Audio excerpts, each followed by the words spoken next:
नमस्कार दोस्तों, मैं राहुल उपाध्याय आपका अपने YouTube चैनल में स्वागत करता हूं। दोस्तों, हमने अपने चैनल पे संविधान स्टार्ट कर दिया है। एक वीडियो मैं आपको दे चुका हूं और उसमें मैंने आपको संविधान सभा के बारे में बताया था। दोस्तों, आज हम बात करेंगे संविधान सभा के बारे में ही, उसे कंटिन्यू करेंगे जो हमने पिछली क्लास में छोड़ा था। तो पिछली क्लास में मैंने दोस्तों आपको बताया था कि पिछली क्लास में 13 दिसंबर 1940 को क्या किया था, एक पंडित जवाहरलाल नेहरू ने प्रस्ताव पारित किया था जिसे 22 जनवरी 1947 को एक्सेप्ट किया गया था और जिसे हम आज प्रस्तावना के नाम से जानते हैं। यहाँ तक हमने कंप्लीट कर लिया था कि किसे हम प्रस्तावना के नाम से जानते हैं। तो एक उद्देश्य प्रस्ताव पारित किया था 13 दिसंबर 1940 को पंडित जवाहरलाल नेहरू ने और इसे एक्सेप्ट किया था 22 जनवरी 1947 को, जिसे हम आज प्रस्तावना के नाम से जानते हैं। ठीक है। इसके बाद में क्या हुआ दोस्तों, इसके बाद में संविधान सभा में अलग अलग तरह की कमेटी बनानी स्टार्ट होगी। तो उसका जो अलग अलग कमेटी बनाई, उनका उद्देश्य भी उनका अपना अलग अलग था। ठीक है। इसके लिए उन्होंने चेयरमैन भी सभी कमेटियों के अलग अलग बनाए। ठीक है। इसके ही सहयोग से हमारा जो पूरा संविधान बना है, इन कमेटियों के ही सहयोग से बना है दोस्तों।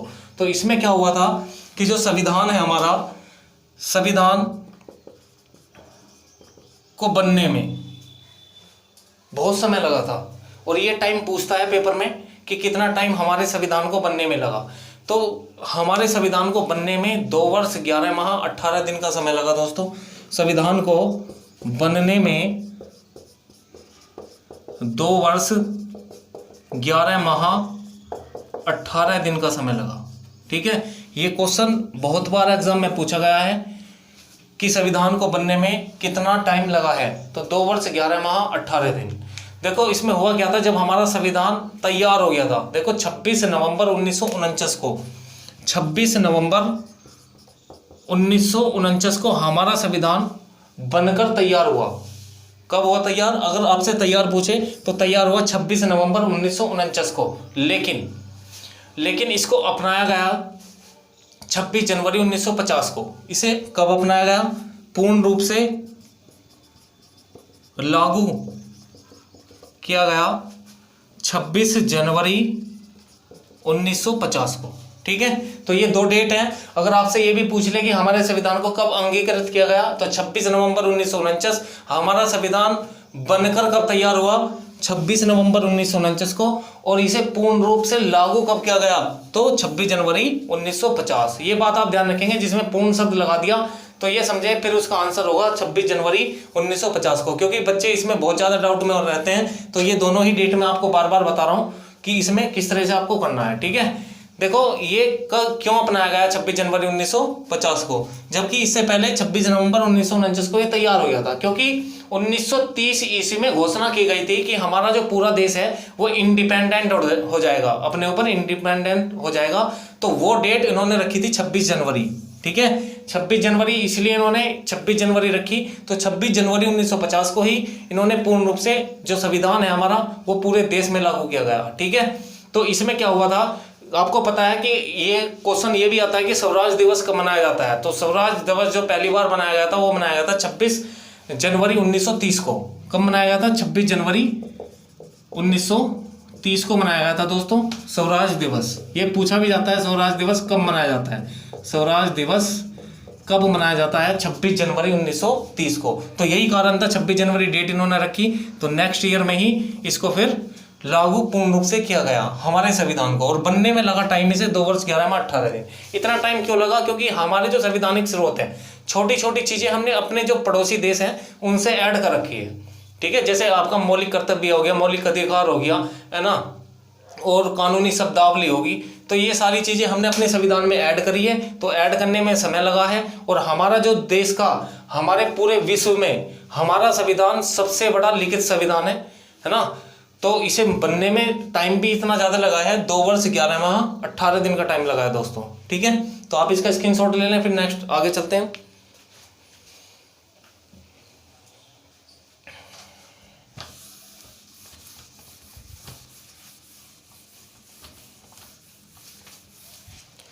नेक्स्ट बात करते हैं संविधान सभा का पहली बार संवैधानिक सिद्धांत यानी कि फॉर्मल कॉन्सेप्ट जो क्या 1934 ईस्वी में एम एन रॉय नाम के एक व्यक्ति थे, उन्होंने संविधानिक सभा जो फॉर्मल कॉन्सेप्ट है वो दिया। इन्होंने कहा था उसमें कि हम इसमें ये बताएंगे कि हमारी जो संविधानिक सभा है वो किस किस टाइप की होनी चाहिए। ठीक है, तो पहला आप ये ध्यान रखेंगे कि जो संविधानिक सभा का पहली बार संविधानिक सिद्धांत दिया, संविधानिक सभा का पहली बार संविधानिक सिद्धांत यानी कि फॉर्मल कॉन्सेप्ट, व्यक्ति का नाम था एम एन रॉय, इन्होंने दिया। ठीक है, इन्होंने इसमें कहा था, इन्होंने कहा कि हमारी संविधानिक सभा किस किस तरीके की होनी चाहिए या किस किस टाइप की होनी चाहिए।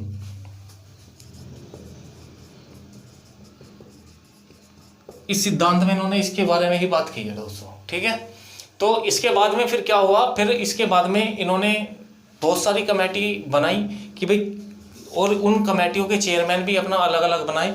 तो अब हम कमेटी के बारे में बात करेंगे क्योंकि डायरेक्ट रूप से इनके अध्यक्ष भी पूछता है दोस्तों। ठीक है, बिल्कुल डिटेल में हम चलेंगे संविधान को पढ़ते हुए, ताकि हम पढ़ें तो कोई भी आप एग्जाम दो किसी भी तरीके का जिसमें संविधान या जिसमें जीके आ रही है तो उसमें संविधान का जो पोर्शन है वो होता ही है, चाहे वो यूपी पुलिस हो या यूपीएसआई हो, है ना, या कोई भी आपका रेलवे वगैरह का एग्जाम हो, तो उसमें ये ज़्यादातर पूछा ही जाता है। ठीक है, संविधान और संविधान के लगभग क्वेश्चन, ज़्यादातर जो क्वेश्चन पूछे जाते हैं वो यूपी पुलिस या यूपीएसआई में ज़्यादातर पूछे जाते हैं। तो इसमें क्या है कि इसमें हम बात करेंगे कि भाई कौन सी कमेटी कब बनी और इसके अध्यक्ष किसको बनाया गया। क्योंकि देखो संवैधानिक सिद्धांत में ये कमेटियों का ही इसमें इन्होंने डिस्कस किया, अलग अलग तरह के अध्यक्ष होने चाहिए, अलग अलग कमेटियों का अलग अलग कार्य होना चाहिए। तो इसी को मिलाकर हमारा जो है संविधान इन्हीं कमेटियों के सहयोग से बना हुआ है। ठीक है, तो हम बात करेंगे जो बहुत ही फेमस कमेटी रही है, जिसका योगदान बहुत ज़्यादा रहा है हमारे संविधान को बनने में, जिसका नाम है दोस्तों प्रारूप समिति। प्रारूप समिति, ड्राफ्टिंग कमेटी।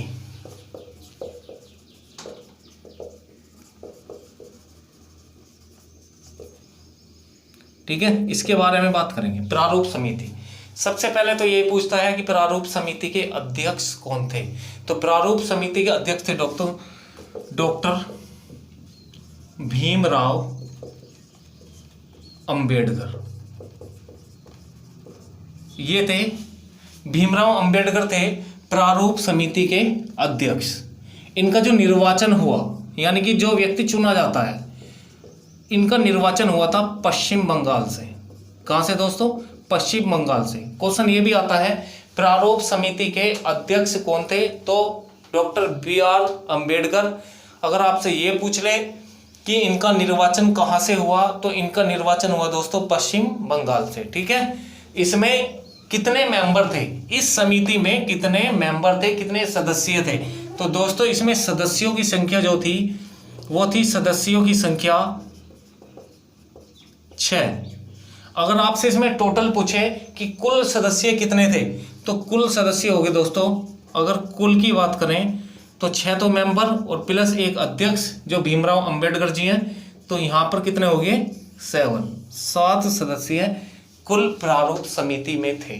ठीक है, समितियां और भी बनी, सब समितियों का अलग अलग उद्देश्य था। तो मैं समितियों की बात करता हूं कि कौन कौन सी समिति बनाई गई हैं और किन के अध्यक्ष किन्हें कहा गया है। ठीक है,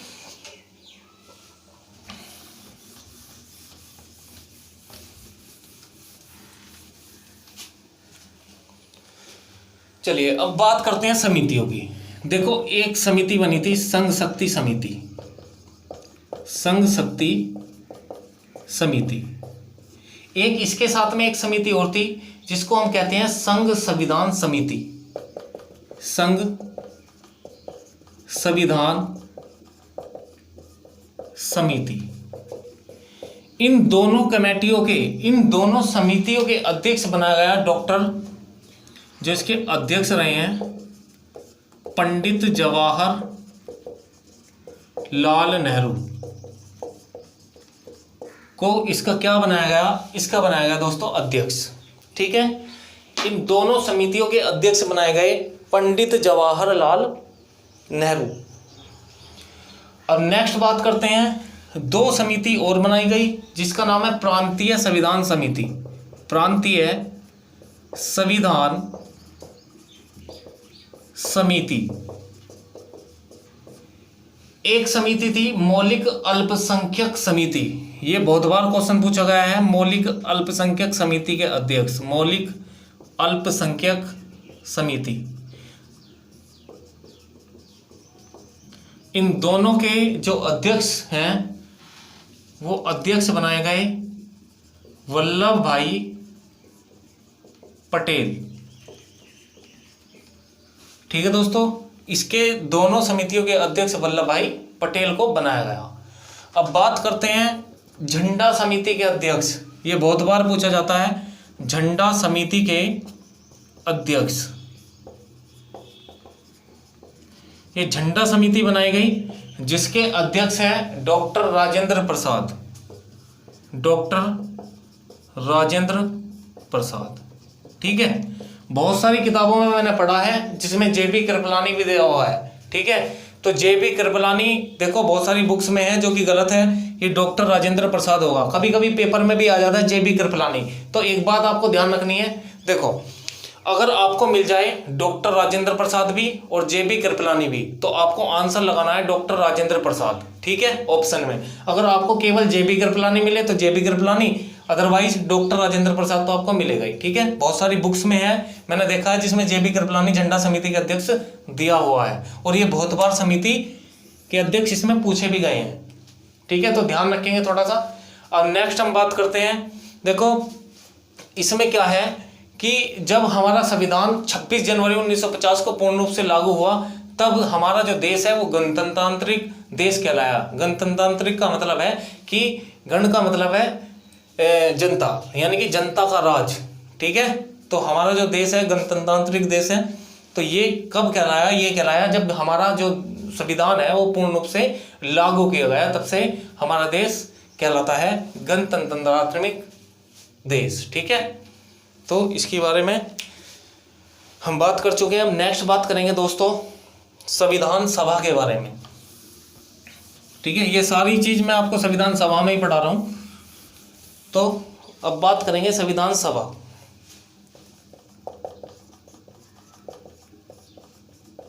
संविधान सभा, अब इस संविधान सभा की अगर हम बात करें तो सदस्यों का निर्वाचन अप्रत्यक्ष रूप से हुआ। यहाँ पर इसमें मुस्लिम लीग ने भाग नहीं लिया था।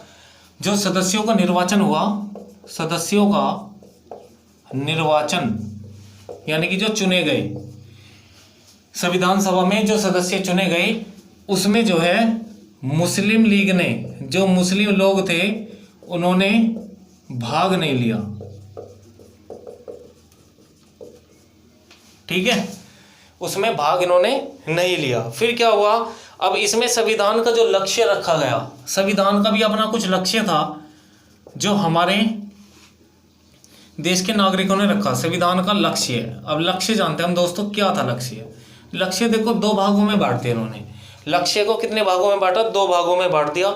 एक तो संविधान को बनाना और दूसरा कानून बनाना। पहला संविधान को बनाना, ठीक है, ढंग तरीके से संविधान को बनाना। दूसरा था इसमें कानून बनाना। ये था हमारे संविधान का लक्ष्य। तो दोस्तों इसमें संविधान के लक्ष्य में फिर इसके बारे में इन्होंने इसमें जो हेड बनाया, इसके जो हेड की भूमिका निभाई के संविधान को बनाने में, जो इसके हेड बने वो बने डॉक्टर राजेंद्र प्रसाद। कौन बनाए गए, डॉक्टर राजेंद्र प्रसाद को बनाया गया। और जो कानून बनाने की बात है, इसमें हेड बनाए गए जीवी मावलंकर। ठीक है, जीवी, इसके हेड कौन बनाए गए, जो ये कानून बनाएंगे, जीवी मावलंकर।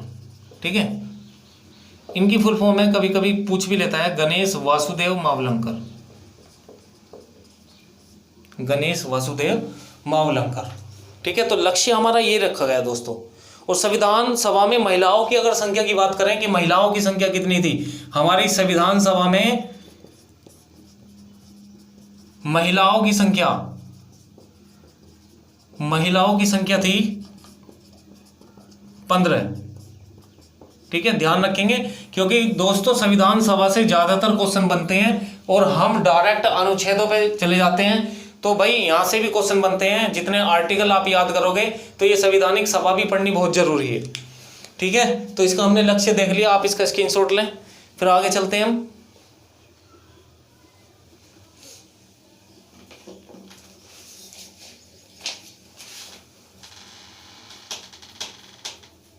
तो इसमें मैंने बात करी संविधान सभा में महिलाओं की जो कुल संख्या थी वो 15 थी दोस्तों। और 15 में जैसे आप जानते हो कुछ महिलाओं के नाम आप जानते भी, जैसे सुचेता कृपलानी, अमृता कौर, विजय लक्ष्मी पंडित, ये महिलाओं की संख्या थी हमारी संविधान सभा में। ठीक है, अब हम बात करते हैं संविधान सभा की जो टोटल मीटिंग हुई है उनके बारे में डिस्कस करेंगे।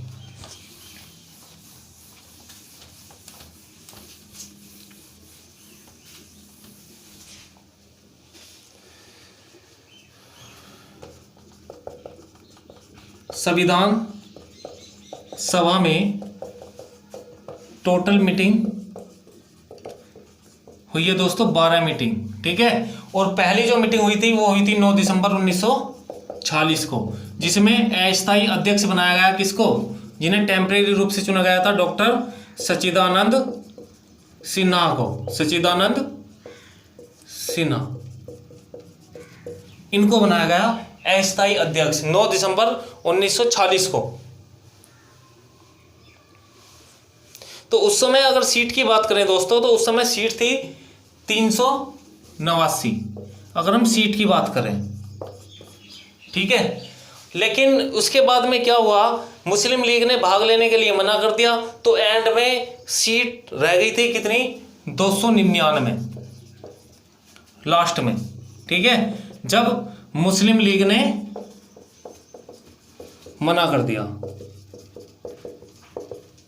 भाग लेने के लिए, हमारी किसी भी कमेटी में मना कर दिया। तो इस तरीके से शुरू में संख्या थी 389 और लास्ट में 299 रह चुकी थी संख्या इसकी। तो उसमें बात की गई थी कि भाई जो भारत और पाकिस्तान है ये अलग अलग होने चाहिए, अलग अलग देश होने चाहिए। ठीक है, तो उम्मीद है आपके समझ में आया होगा दोस्तों संविधान सभा। अब इस वीडियो को हम यहीं पे रोकते हैं, फिर हम कंटिन्यू करेंगे नेक्स्ट वीडियो में। ठीक है, तो अगर आपको ये वीडियो पसंद आई है तो प्लीज़ ज़्यादा से ज़्यादा शेयर करें और वीडियो को लाइक करें। अगर कोई भी आपको प्रॉब्लम है, कोई क्वेश्चन पूछना है तो आप कमेंट बॉक्स में लिख सकते हैं। ऐसे ही इसे ही कंटिन्यू करेंगे नेक्स्ट वीडियो में। तब तक के लिए धन्यवाद, जय हिंद।